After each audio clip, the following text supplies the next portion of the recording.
Senior journalist, రాజకీయ విశ్లేషకులు మన్యం కోటేశ్వరరావు గారు విశ్లేషణ అందించడానికి సిద్ధంగా ఉన్నారు. కోటేశ్వరరావు గారు నమస్కారం అండి. నమస్తే. కోటేశ్వరరావు గారు, వైకుంఠ ద్వార దర్శన టికెట్ల జారీ ప్రక్రియలో నిన్న జరిగినటువంటి తోపులాట్లో దాదాపు 6 మృతి చెందారు, పలువురు గాయపడ్డారు, ఆసుపత్రిలో చికిత్స పొందుతున్నారు. ఇది ఏ విధంగా చూడొచ్చు అంటే, ఒక తిరుమల తిరుపతి దేవస్థానం చరిత్రలో ఇది మొట్టమొదటిసారిగా ఇలాంటి ఘటన చోటు చేసుకుందని చెప్తున్నారు. దీనిపై ఏపీ సీఎం అయితే మాత్రం సీరియస్గా తీసుకున్నారు.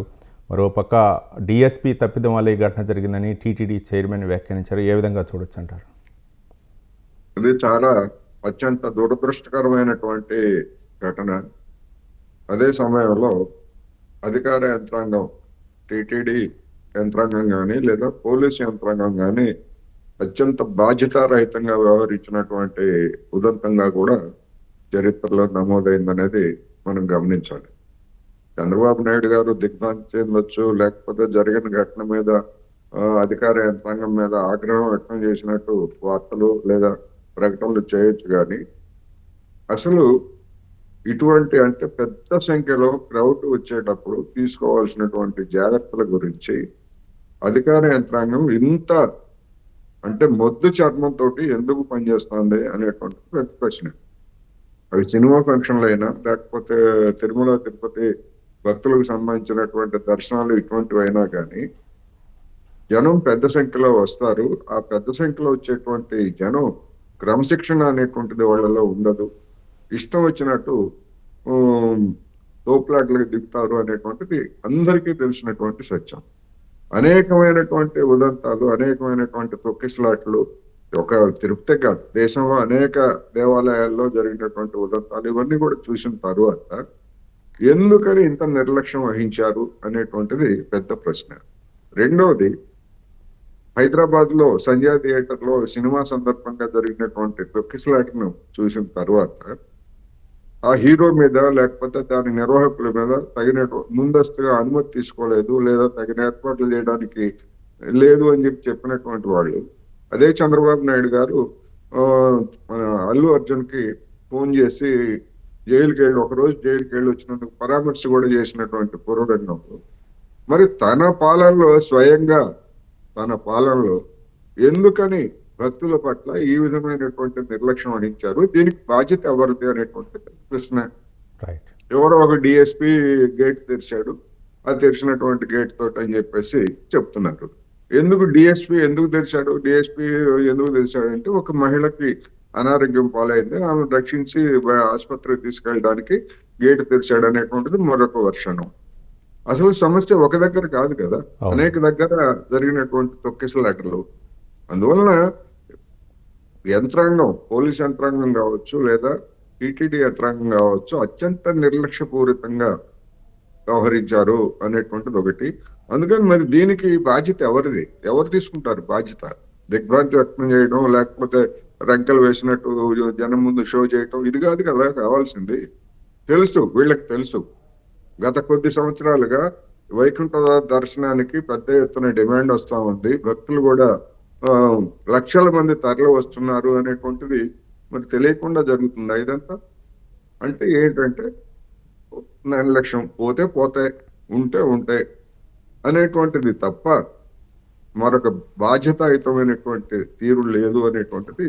రైట్ కోటేశ్వరరావు గారు, అంటే మీరు ఇంతకు ముందు చెప్పారు సినిమా ఘటనలు అవ్వచ్చు, లేకపోతే ఎవరైనా సరే పబ్లిక్ ఎక్కువగా వస్తుంటారు, వాళ్ళ దర్శనం చేసుకోవాలనేటటువంటి ఆతృత ఒక పక్క, టికెట్లు అందవేమో అనేటువంటి ఒక భయం మరో పక్క, ఈ విధంగా జరుగుతూ ఉంటాయి. గతంలో కూడా మనం చూసాం, గోదావరి పుష్కరాలప్పుడు కూడా తొక్కిసలాట జరిగింది, అప్పుడు కూడా దాదాపు 20 మందికి పైగా ప్రాణాలు కోల్పోయినటువంటి ఘటనలు చూసాం. కానీ ఇట్లాంటి క్రౌడ్ ఉన్నటువంటి పరిస్థితుల్లో ఎందుకు ముందస్తు జాగ్రత్తగా చర్యలు తీసుకోకపోవటం ఎందుకు? చాలామంది ఆర్భాటంగా, లేకపోతే టీటీడీ చైర్మన్గా, లేకపోతే టీటీడీ సభ్యులుగా ప్రమాణ స్వీకారం చేస్తారు, సో వాళ్ళకి విషయం చెప్తారు, లేకపోతే అట్టహాసంగా చేస్తారు. కానీ ఇలాంటి విషయాల్లో వాళ్ళు ఎందుకు జోక్యం చేసుకోకపోవడానికి అధికార యంత్రాంగంలో అలక్ష్యం ఒకటైతే, అధికారంలో ఉన్నటువంటి వాళ్ళు మంత్రులు కావచ్చు, ముఖ్యమంత్రులు కావచ్చు, లేదా టీటీడీ చైర్మన్లు కావచ్చు, వీళ్ళందరూ అధికార యంత్రాంగాన్ని తమ చుట్టూ తిప్పుకోవడానికి లేదా తమ గొప్పలను ప్రదర్శించుకోవడానికి పెడుతున్నటువంటి శ్రద్ధ జనం పట్ల, సామాన్య జనం పట్ల, సామాన్య భక్తుల పట్ల తీసుకోవాల్సినటువంటి బాధ్యతల గురించి తెలియదు. ఇప్పుడు ఆయన నాయుడు గారు, చైర్మన్ నాయుడు గారు ఏమంటున్నారు, డిఎస్పీ అంటున్నారు. మీరేం నిర్ణయం, మీరేమి సమీక్ష చేశారు? దానికి ముందు ఏ విధమైనటువంటి జాగ్రత్తలు తీసుకోవాలని చెప్పేసి అధికార యంత్రాంగానికి మీరు సలహా ఇచ్చారు? మండలి బోర్డు కానివ్వండి, లేదా చైర్మన్ గా కానివ్వండి, లేదా ప్రభుత్వంగా కానీ అనేటువంటిది చెప్పమానండి. ఏం సమీక్షలు చేశారు? ఏం ప్రత్యేకమైనటువంటి ఏర్పాట్లు ఏం చేశారు?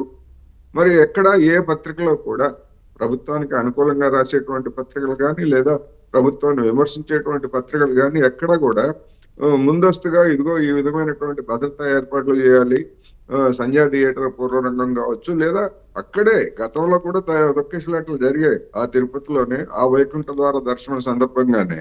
అటువంటి వాటి మీద ఏం చర్యలు తీసుకున్నారో భక్తులకి జాగ్రత్తలు చెప్పడం కానీ, లేదా బహిరంగ ప్రకటన కానీ ఏమైనా ఉన్నదా నిన్న మొన్న ఈ 3 రోజుల్లో? అటువంటిది ఎక్కడ మీడియాలో ఎక్కడ కనపడదు. మరి ఏం చేస్తున్నట్టు వీళ్ళు అనేది ప్రశ్న. అందువలన రెండవది, ఒక పత్రికలో చూశాను, ఇదంతా జగన్మోహన్ రెడ్డి గారే చేశారన్నట్టుగా రాస్తున్నారు. ఏం చేశారు జగన్మోహన్ రెడ్డి గారు? తక్కువ రోజులు ఉన్నటువంటి వైకుంఠ ద్వార దర్శనాన్ని ఎక్కువ రోజులు చేశారు, ఆ నిర్ణయం చేశారు. ఒకవేళ ఆయన చేసేట్లయితే ఆ నిర్ణయాన్ని మీరు ముందుగానే 6 నెలల పైన అవుతుంది కదా అధికారానికి వచ్చి, ఒక నిర్ణయం తీసుకొని 10 రోజులు కాదు 3 రోజులే, 3 రోజులు కాదు 1 రోజే అని చెప్పేసి జనం భక్తులు తరలి రావద్దు అనేటువంటి ముందు జాగ్రత్త ఎందుకని అధికారంలో ఉన్నటువంటి వాళ్ళు ఎందుకని చెప్పలేకపోయారు?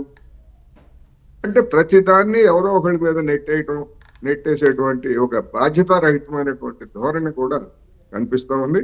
ఇది అత్యంత గర్హనీయమైనటువంటి పరిణామం. ఇటువంటివి మళ్ళా పునరావృతం కాకుండా చిత్తశుద్ధితోటి అధికార యంత్రాంగం, పాలకులు కూడా పనిచేయాలనేది నేను ఈ సందర్భంగా చెప్పవచ్చు. కోటేశ్వర గారు, అంటే నిత్యం ఎక్కువగా జనాలు సంచరిస్తూ ఉంటారు ఆ తిరుమల వైకుంఠ ద్వార దర్శనం కోసం. చాలామంది అంటే ముందుగానే దానికి ఒక ప్రణాళికలు చేసుకోవాల్సినటువంటి అవసరం ఉంది, భద్రతా ఏర్పాట్లు చేసుకోవాల్సినటువంటి అవసరం ఉంది. కానీ ఎక్కడో లోపం జరిగిందనేది మాత్రం, ఇప్పుడు ఒక 3 మంత్రులను అయితే మాత్రం ఏపీ సీఎం అక్కడ జరిగిన ఘటనా స్థలానికి వెళ్ళాలి, అక్కడ పరిస్థితిని అయితే మాత్రం అంచనా వేయాలి, అక్కడ క్షతగాతుల్ని ఆదుకోవాలని చెప్పేసి సీఎం ఆదేశించడం. ఈరోజు మధ్యాహ్నం సీఎం చంద్రబాబు నాయుడు వెళ్ళి అక్కడ పరిస్థితిని చూసి వారికి భరోసా మృతి చెందినటువంటి కుటుంబాలకు ఏమన్నా పరిహారం ప్రకటించే అవకాశాలు ఉన్నాయి. కానీ ఇట్లాంటి ఘటనలు జరగకుండా, అంటే ఒక జనాలు ఎక్కువగా రద్దీ పెరిగి ఒక ఇంపార్టెంట్ అయినటువంటి డేస్లో ప్రతి భక్తులు కూడా వైకుంఠ ద్వార దర్శనం ద్వారా దర్శనం చేసుకోవాలని వాళ్ళు ఆశపడుతూ ఉంటారు. కానీ ఇలాంటి ఘటనలు జరిగినప్పుడు ముందుగానే ఒక పక్క ఏమో టీటీడీ ఉంటుంది, మరో పక్క పోలీసు యంత్రాంగం ఉంటుంది, మరో పక్క ఏమో రాష్ట్ర ప్రభుత్వం ఉంటుంది, దేవాదాయ శాఖ, ఇవన్నీ కూడా సమన్వయం చేసుకొని వెళ్లాల్సినటువంటి బాధ్యత ఉంటుంది. కానీ ఎవరు దీని నిర్లక్ష్యానికి బాధ్యత వహించేది ఎవరు? టీటీడీ వచ్చిందా, దేవాదాయ శాఖ, లేకపోతే పోలీసు యంత్రాంగం అనుకోవచ్చు? ముగ్గురు. అన్నింటికి మించి రాష్ట్ర ప్రభుత్వం, టీటీడీ అయినా పోలీసు అయినా యంత్రాంగం అయినా అన్నిటికీ రాష్ట్ర ప్రభుత్వమే ఆధ్వర్యంలో కదా నడుస్తా ఉంది. టీటీడీ చైర్మన్ ని నియమించేది రాష్ట్ర ప్రభుత్వము, పరిపాలన అంతా కూడా రాష్ట్ర ప్రభుత్వము. అందుకని పూర్తి బాధ్యత రాష్ట్ర ప్రభుత్వం అందే. దానిలో ఎవరెంత వాటా పుచ్చుకుంటారు అనేటువంటిది వాళ్ళు తెలుసుకోవాలి. చైర్మన్ గారు బాధ్యత ఎంత, లేకపోతే పోలీసుల బాధ్యత ఎంత, లేదా టీటీడీ పౌర యంత్రాంగం బాధ్యత ఎంత అనేటువంటిది వాళ్ళు తెలుసుకోవాలి. ఇప్పుడు మనం పదే పదే ఎన్నిసార్లు చెప్పుకున్నా గానీ ప్రత్యేకమైనటువంటి ఏర్పాట్లు ఏమి చేశారు అనేటువంటిది ఎక్కడ మనకి ఎక్కడ కనపడదు. భక్తులకు ఏమైనా హెచ్చరిక. రెండోది, ఈ సందర్భం భక్తుల గురించి కూడా మనం కొన్ని విషయాలు చెప్పుకోక తప్పదు. వేలం వెర్రి అండి. సినిమా టికెట్లకైనా అదే వేలం వెర్రి, దర్శనాలకైనా అదే వేలం వెర్రి. ఈ విధమైనటువంటి ధోరణిని జనం కూడా ఆలోచించాలి. అటువంటి వేలం వెర్రిని తగ్గించుకోవాలనేది కూడా మనం ఈ సందర్భంగా చెప్పుకోవాలి.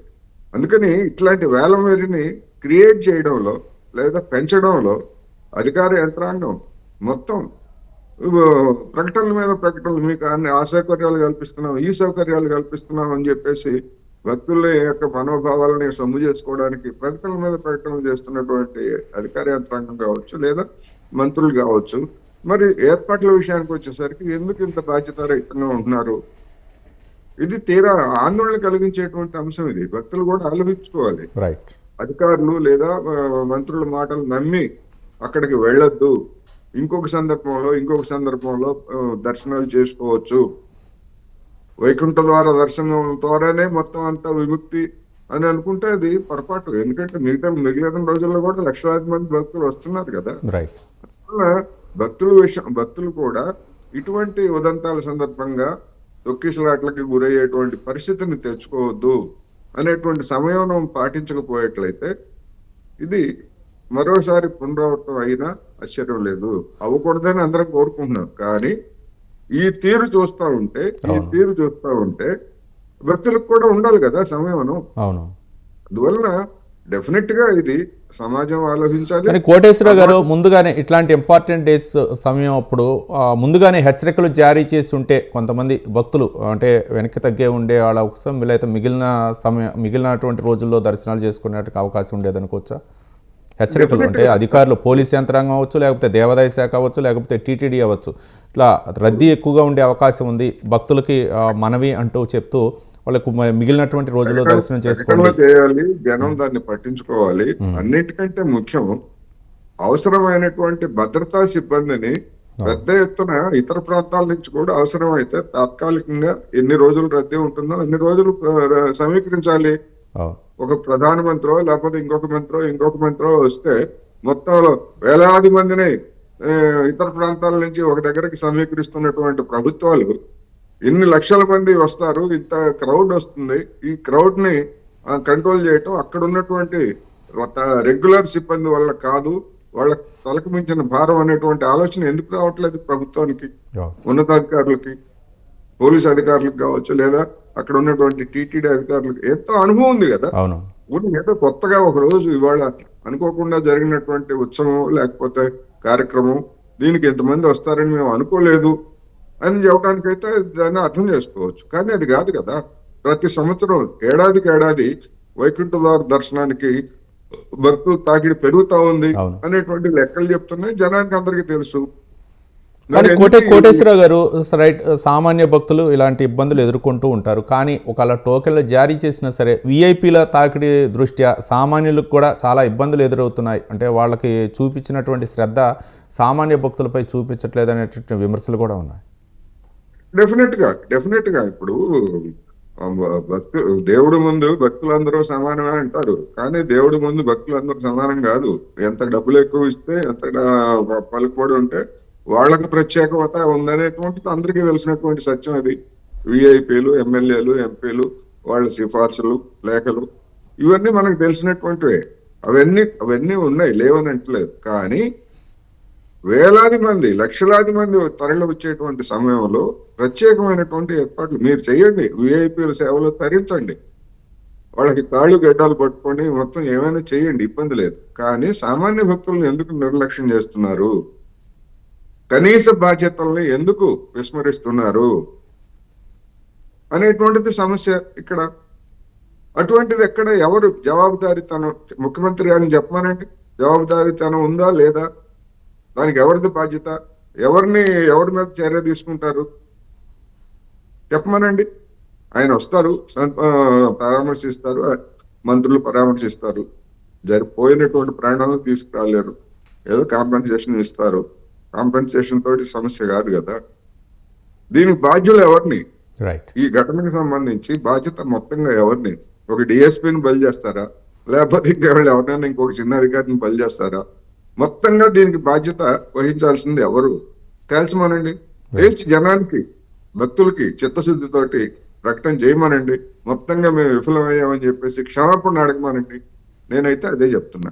క్షమాపణ అడిగితే కనీసం ఒక బాధ్యతగా ఉన్నట్టు మరొకసారి పునరావృతం కాకుండా ఉంటుంది. ఇలాంటి ఘటనలు మరి ముందు పునరావృతం కాకుండా చర్యలు తీసుకోవాల్సినటువంటి అవసరం ఉంది. రైట్, థ్యాంక్ యూ కోటేశ్వరరావు గారు, సీనియర్ జర్నలిస్ట్, రాజకీయ విశ్లేషకులు. మీ యొక్క విశ్లేషణ అందించినందుకు ధన్యవాదాలు. ఇది ఈరోజు వివిధ దినపత్రికలో ప్రచురితమైన ప్రధాన అంశాలపై విశ్లేషణ. News cafe. రేపు న్యూస్ కేఫ్లో మళ్ళీ కలుసుకుందాం. చూస్తూనే ఉండండి స్వతంత్ర.